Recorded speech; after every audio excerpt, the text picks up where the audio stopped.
Welcome to Assist in Recreational Activities. Today we're going to be looking at all the things you can do to be a good assistant when helping out your leaders that are running the activity, and all the things you're going to need to think about if you're an assistant in any type of activity involving the outdoors. Sometimes it seems like there's going to be a lot to remember, but remember, you are just assisting. You are not the lead guide or the instructor in charge of the entire event. So these are mainly things that you need to keep in mind and things you're going to need to check over with the team that you're working with. So remember not to feel overwhelmed as we go through the content, but also try and picture the scenarios that we're going to be looking through and how they're going to apply to you in your situation. One of the main things you need to remember with any activity is proper prior planning prevents poor performance. And what this means is knowing your activity well, knowing the locations you're going to, knowing the risks and hazards that are involved with that activity, and also preparing your clients for that activity well in advance. On any activity, you're going to need to have informed them before the day about what to expect, what equipment to bring, what clothes they should be wearing, the type of activity they're getting themselves in for, so they can be aware, is this the activity for them? Perhaps they would be better off choosing a different activity which you or your company might offer on a different day. There's nothing worse than being halfway through an activity and having a participant or a client be upset because they're saying, this is not what I signed up for, this is not what I thought was going to be occurring on this activity. So they like to be well informed before the day, and you need to give them that opportunity. Informing them well in advance looks like sending them out flyers, sending them emails, telling them the type of bushwalk, rock climb, water event it is and what to expect. Get them excited about what's going to happen. Tell them the types of things they're going to see, but also tell them the type of things that they can expect to experience. It might be as simple as going, you're going to be wet, you're likely to get cold, so therefore come prepared in the appropriate wetsuits or bring the appropriate wet weather gear so that you don't get wet. You might need to let them know that it's likely they're going to get wet feet on the bushwalk, particularly if they're not wearing the proper shoes.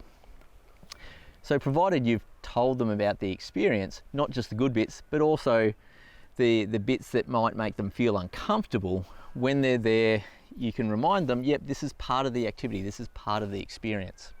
So part of your proper prior planning is to let them know well in advance through flyers, through emails, through phone calls, even having a pre-trip meeting so that they are informed and know that they're on the right activity for the adventure they want to have.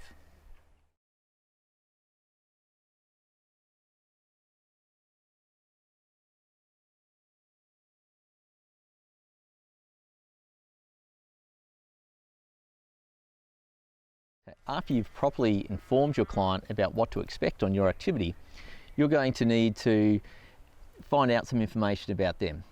You're going to need to know, have they chosen wisely? Information you might need to gather through getting a form back from them before the activity and well before the day is what's their age? What's their weight and fitness level? Can they swim? What's their gender? Even their cultural background may be important, particularly depending on various cultural dresses that they may wear. Is that going to impinge on the required safety equipment that they're going to need to wear for that activity? You might have informed them that if they're participating in this activity, they're going to have to wear a life jacket or they're going to have to wear a helmet. And they will be able to judge to a degree, with you asking them the appropriate questions, is this going to be possible with my size, my weight, my cultural beliefs, and the various garments you may or may not have to wear based on those beliefs or your situation. It's appropriate that you would have certain medical questions on a questionnaire that they would need to fill out before they participate. Some activities are not appropriate for people with a heart condition, say. Or if they do have a medical condition and you need to apply first aid on the trip, you would need to know about this medical condition in advance. For instance, should someone perhaps get ill or have symptoms which you might think they're unwell, you're then able to go ask them, are these the normal symptoms you would have for your medical condition, or do we need to intervene and get some help? So it's important to have that level of detail about your clients.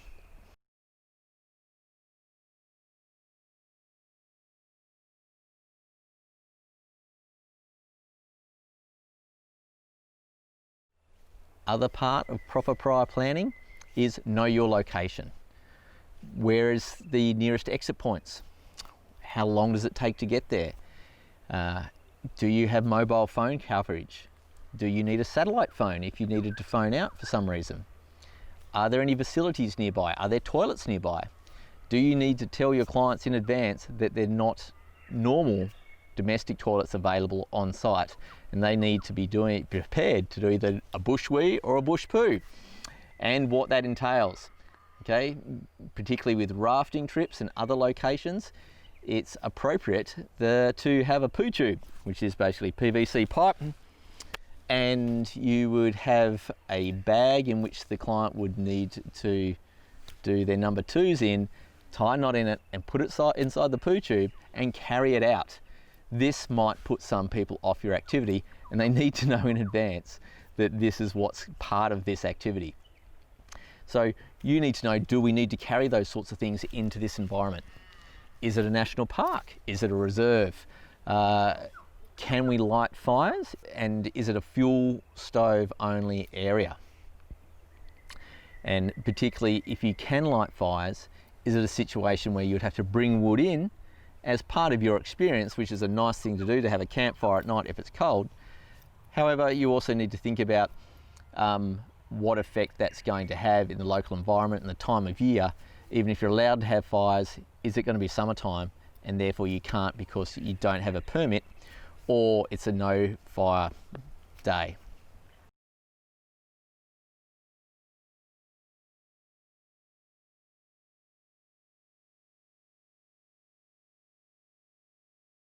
Whilst you're planning your activity and interacting with your clients, it's important to try and get a feel for the expectations or their desired outcomes that they wish to have, as well as yours as part of the assistant leader on the trip.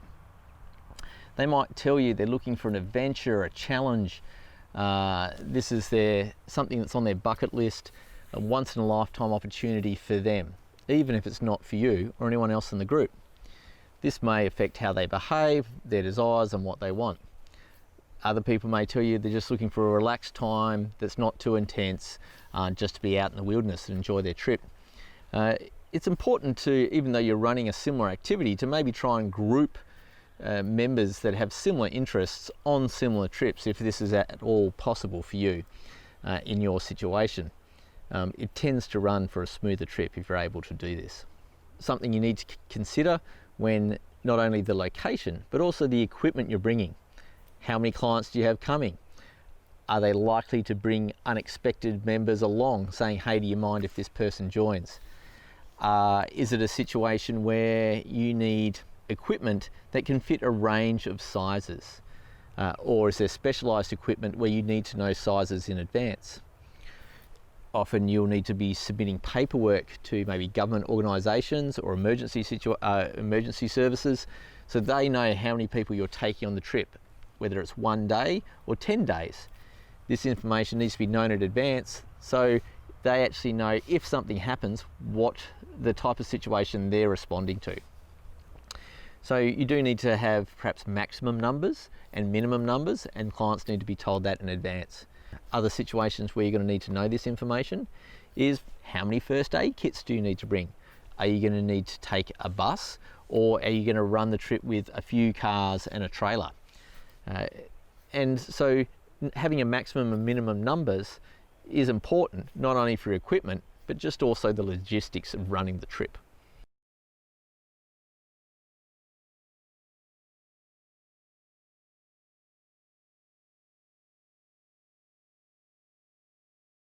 Something that is vitally important is knowing your roles, responsibilities and tasks for the activity. You need to discuss this with the team leader or the head guide of the activity or the instructor who's running it. You need to know what is your part that you play in this circumstance. An assistant can assist in all sorts of ways. Okay? It might be that your role for the day is simply to be the first aid officer, and therefore you look after the first aid kits, you take care of any first aid situations that occur. Another role you could fulfill as an assistant is an equipment officer. You're the person who has to prepare and check all the equipment before you leave, check that it's in service, maintained, nothing's broken, that you have the right sizes for the group, that everything's in order, ropes are lapped or rafts have no holes in them.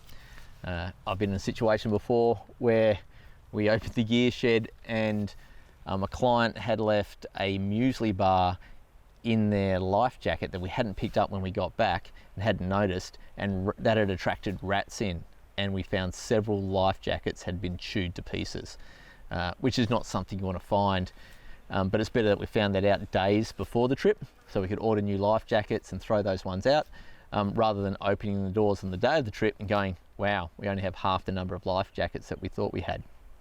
So checking the equipment you have days prior before and making sure you have enough and that it's all in working order is a really important task. There's a range of things throughout the year that you need to do with equipment. You'll need to have a logbook saying when you bought it. You will often, with activities, you need to write down and check out the equipment as it leaves. So you know how much wear and tear certain amounts of equipment have had. The number one life jacket may have gone out 20 times, but the number 15 life jacket's only gone out twice. And so it gets to a point where equipment will need to be retired because it's either been well used, is getting old, or simply is no longer current or in date. Scuba tanks need to be serviced every year, and you need to check that so that they can be refueled, because the service station will not refill your tank if it's out of test, is the term they use. Or even scuba regs need to be serviced annually to ensure they're in working order. You don't want to be underwater and suddenly start having problems with your reg.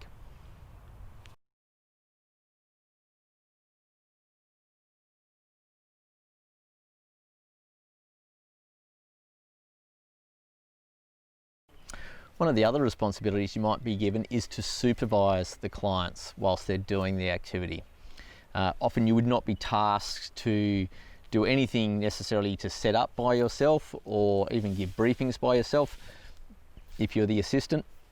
However, they might ask that you're the main supervisor that just keeps an eye on them to make sure they're continuing to do what the instructor has instructed them to do.